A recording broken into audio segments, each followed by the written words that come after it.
Thank you for joining us for another teacher interview. Tonight we are lucky to be joined by second grade teacher, Miss Castleberry. Miss Castleberry, thanks for joining us.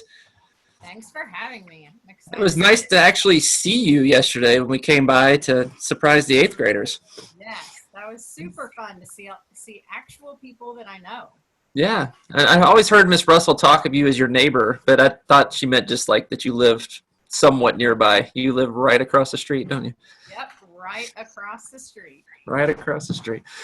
Well, thank you for your time. As you know, you've seen a lot of these. We're just doing some basic questions to kind of help our families get to know our teachers a little bit better in this time where we can't be together. So, for those who might not know you well, if you wouldn't mind giving us just a little bit of your background. Sure. I actually am from Omaha, Nebraska. I grew up there. I went to Catholic school, um, first grade through high school.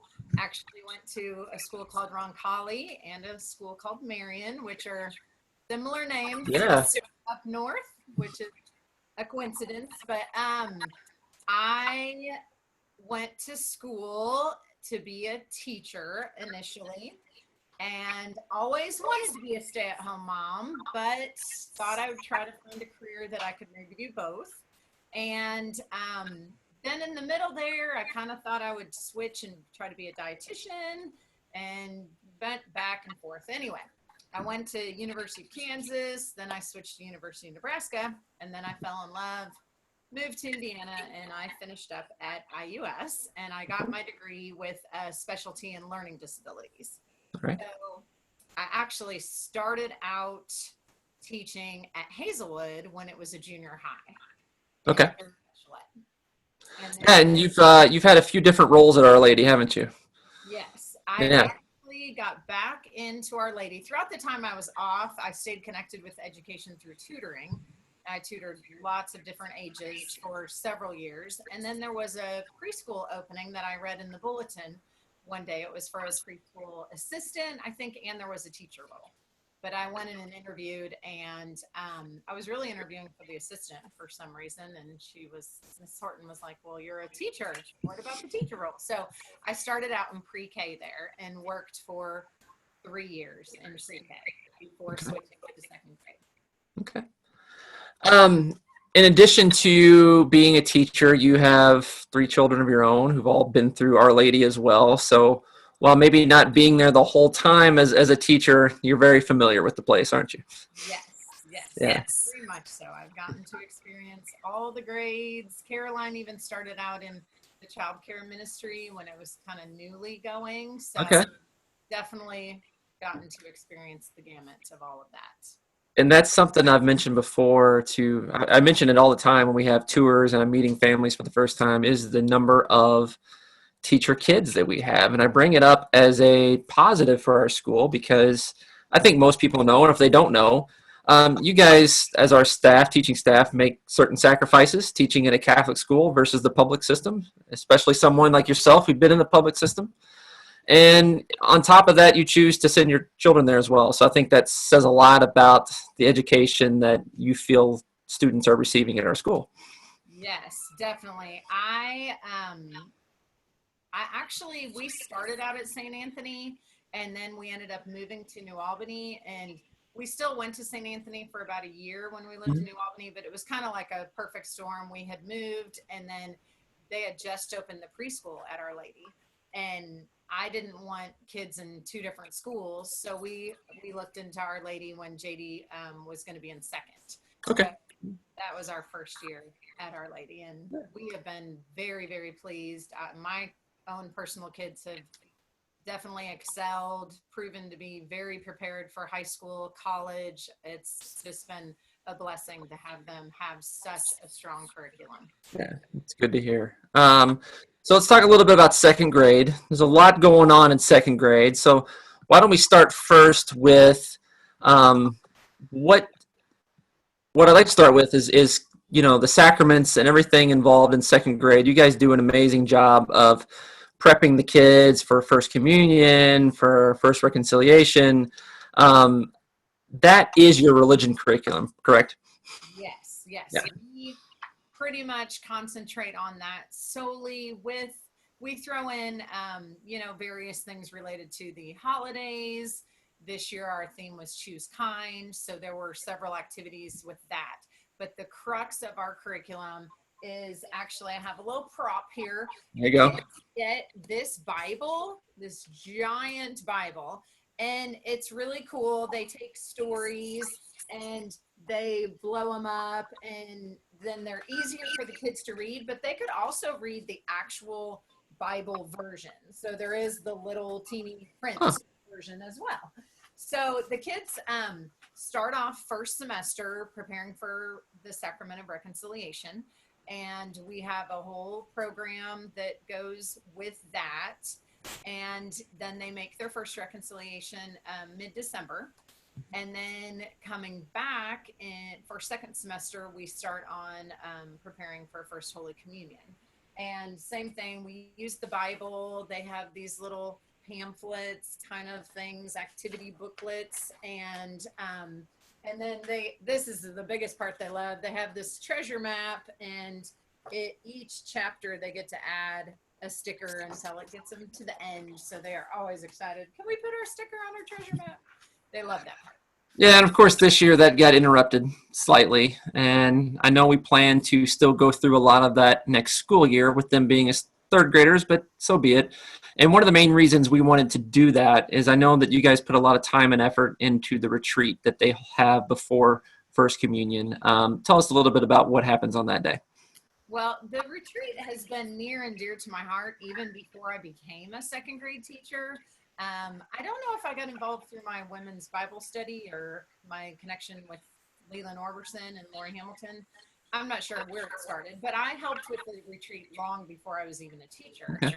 And the retreat is such a special day. It starts off with the Mass, and then we break up into small groups. And in the morning, they basically have two different sessions. One session is in the basement, and they get to make unleavened bread like Jesus would have had. They get to make a banner that would hang on the end of their pew. And then they also have a Bible story of the loaves and fishes.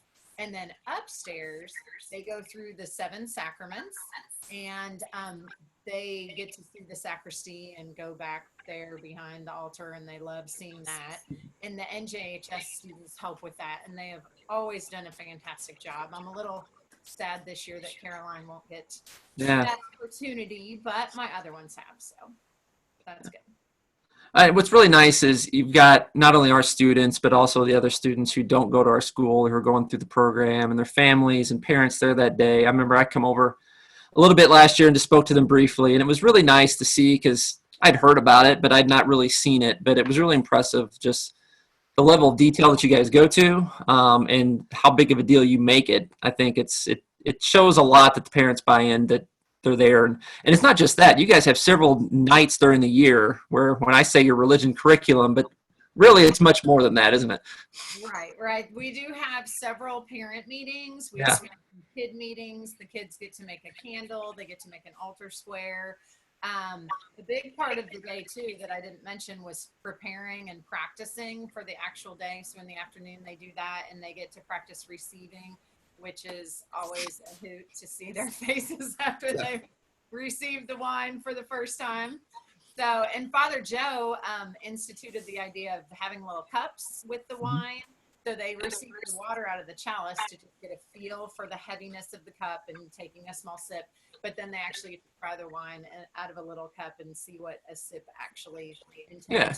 That part is just priceless. It was fun. Yeah. Outside of the religion curriculum, let's talk about second grade, the other aspects of second grade. What, in a typical year, what are your major goals for second grade? What do you want them leaving you really having down as they become third graders? They really transition a lot from first into second to working more independently. And we know that in third grade, it's a big jump even from second to third, and try to prepare them. Math, the huge thing is moving to regrouping with addition and subtraction. That's a really big skill that we have to spend a lot of time on. Reading, they always really, at first grade, does such a fabulous job preparing them that they come to us so so it's such a high level, I guess I would say, and just do a fabulous job. And we just continue to try to push them, work on their deeper level thinking and their writing skills, really moving from short, choppy sentences to get them to write longer, more Yeah. detailed sentences. They get to learn cursive, which is a huge, exciting thing for second graders. So we have them learning that, and I don't know. Yeah. That's Well, it's a big year because it's really the last year before they get into all the testing and all that. So while that doesn't start till third grade, if you guys aren't doing your job in second grade, then they're not going to be ready. So, I like to tell parents all the time, it's not just, if you don't know, I learns third through eighth. They do I read in third grade, but everybody really has skin in that game because it's not like they can just get to third grade and pick up on that immediately. exactly, Yeah. exactly. I know you have a lot of fun in your classroom. I know you have like a little classroom economy in there. If you wouldn't mind kind of explaining how that works and how that's kind of built into having fun. So, Mrs. Black actually found this and she uses it with her social studies. So, the students actually have jobs and they get paid a certain amount for doing their job. There's a banker, a messenger, there's custodians, there's police officers, all kinds of different jobs that they get paid for, and then they earn the money. They have some bills. They have to either pay rent on their desk or buy their desk outright, and so they have to prepare for that. And then we have monthly auctions, and then we have had a big auction at semester that we've only gotten to have one, but so they save their money and they know that they can get fines if they don't do what they're asked to do. So they might lose money too. So we've had a lot of positive feedback from parents on, wow, this is such a good life skill that they're learning. So it's been fun. And if you would also talk a little bit about your classroom and your seating options, it might look a little different to someone who's not been in there, but it's really cool.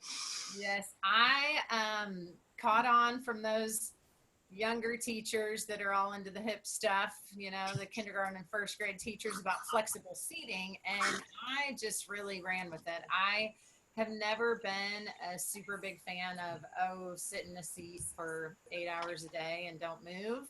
So I have yoga balls in my classroom. I have stools of various sizes. I also have standing desks. So if they're tired of sitting, they can stand. They're just a little bit higher.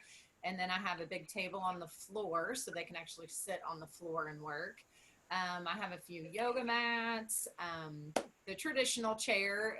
There are just a lot of options. So they're not in one spot and for any real length of time. I try to gather them for, mini lessons and have their concentration for a certain amount of time and expect them to sit still for that and Yeah, whatever sure. they're in. But while they're able to work, usually they can move around. Rarely do we test in desks just sitting in a chair. They're supposed to go where they learn best. And it really has worked well for me. Yeah, and I think giving kids those options, I mean, they do work better when they're more comfortable. And we've even started to introduce that up into middle school this year for sixth, seventh, and eighth. We're starting slow. We got a little bit of a kind of a wobbly chair, then we got some standing desk, but even those kids like working on them. So it's Right. something we certainly could use more of for sure. Definitely. And just from all this e-learning, I mean, sitting Yeah. in a computer, it is done, woo, some How's damage. that been? How's that been for you, Miss Black? Well, Miss Black is a godsend. She is so techy, and I feel like I've been on a tech retreat this whole time. I have learned so much. We actually plan today for next week and do it on Google Classrooms or Zoom. So we do it face to face, and it's been really challenging, but I've had several activities in which I require them to upload a picture and I encourage them to be in the picture. So like they planted a plant last week, planted some flowers and they had to take a picture. So I really enjoy the ones that will actually take a picture and pose in the picture and then I get to see them. And Yeah. that's been a lot of fun.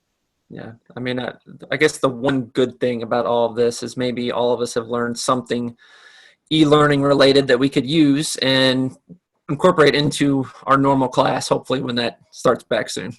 Exactly. And now I'm like, bring on the snow. I could do a whole week of this like that. It wouldn't even See, be hard. see, a snow e-learning day would be no big deal right now, right? Oh, we'd be all set for that. But Easy. it's definitely been a challenge going to visit the kids. We did a drive-by for them on retreat day, or what would have been Yeah. retreat day. That helped a huge bunch to the just emotions and spirit, getting to see them and their smiling faces. But I definitely don't recommend this on a regular basis. I I don't think you'll find many people disagreeing with that. No, I have gotten to put my wigs to good use each for my weekly video. I throw on one of my wigs I got from Horner Novelty and make a crazy video for these kids. So Good. I'm trying to have fun with it. Maybe I should try that on my next teacher interview. Definitely. Yeah. All right, Miss Castleberry, that's all I was going to ask. Now we got some fun questions, some lightning round questions for you. So we tried to mix them up a little bit. We'll see how you handle this. Okay. Okay. All right. Which one of your children is most like you? Caroline, 100%. Which one of your children is the exact opposite of you?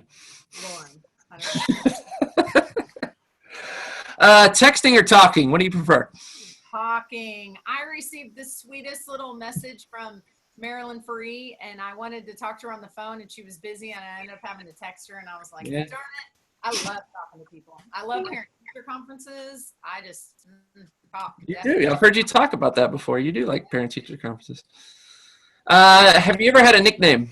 Yes, my Yeah. nickname is Teener Bean. Teener Bean. Christine turned into Teen. Bean. Teener. Bean, I was Bean. the youngest, so Bean. I don't know.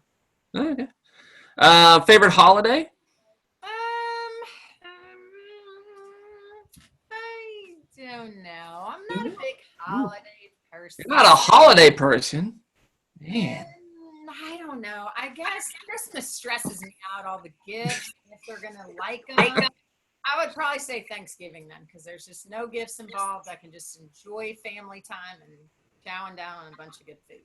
Okay. On a scale of 1 to 10, how good are you at keeping secrets? I would say 9.5. Wow, 9.5. All right. Place that you would most like to travel if you could travel right now. Ooh, I really want to go to Hawaii. Hawaii's on my bucket list. Never been there. I think it looks amazing. Jeannie Dennis just went there and showed me a bunch of pictures, and really want to go there now. I've not been either, so I wouldn't mind going myself. Favorite season of the year? Definitely summer. I'm a big pool girl. Love to hang out at the pool. My jam. Okay. All right. Cake or pie? Cookie cake. Cookie cake. All right. I like it. Neither one. All right. Karaoke competition, you or your husband, who would win? My husband, for sure. I have For sure. no voice. Singing in churches. Woo. Peyton knows all about my voice. Here's me. Let's see. All right, here's a fun one. Name a word that starts with the letter Q. Ooh, quickly. Quick. Ooh, you quickly named that one. Good job.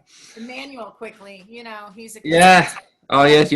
So how did you, all right, let me ask that. How did you become a UK fan, being from Kansas? husband, and I'm from Husband. Nebraska. I just Or went from Nebraska, I'm sorry. Yeah. husband. He is 100% got me hook, line, and sinker. And So it came with the marriage. Lauren's actually looking into going there, so that could be really exciting. Really? Yeah. All right. Well, she needs to get a couple more points on the ACT, and now all of that is so weird because of all this. So I was reading something earlier about how colleges just in addition to what are they going to look like in the fall, but how is this going to impact their admissions process? exactly. Yeah. Good luck to her. Thanks. All right. Let's see. We'll do this easy one. Middle name. And it makes me so angry. It's my sister's middle name. Every one of my cousins was Anne Marie or Lynn. It was like no imagination. No imagination. Lauren, my grandma died exactly a week before I had her. So Yeah. my grandma's name was Bernadine Olga Leishan is her last name. But Okay. then the Holy Spirit reminded me her maiden name was Bloom, but it's Blum. So Okay. Lauren Bloom, and then Caroline. Both of my sister-in-law's middle names are Renee. So Okay. Renee. I liked them to have meaning. The whole Anne thing was no. Yeah. Mine's Thomas. It's after my uncle. So I think it's a common thing. Yeah. That's All good. right. Well, Miss Castleberry, thank you so much for joining us. No problem. Thank you for having me. I'm glad it worked. And Yeah. And issues. all our viewers, hope you learned a little something about Miss Castleberry. If not, if you have other questions, you can ask me. We'll get the answers and we'll get them out there to you. Sounds good. All right. Thanks again. Have a good one. Bye, Bye guys. bye.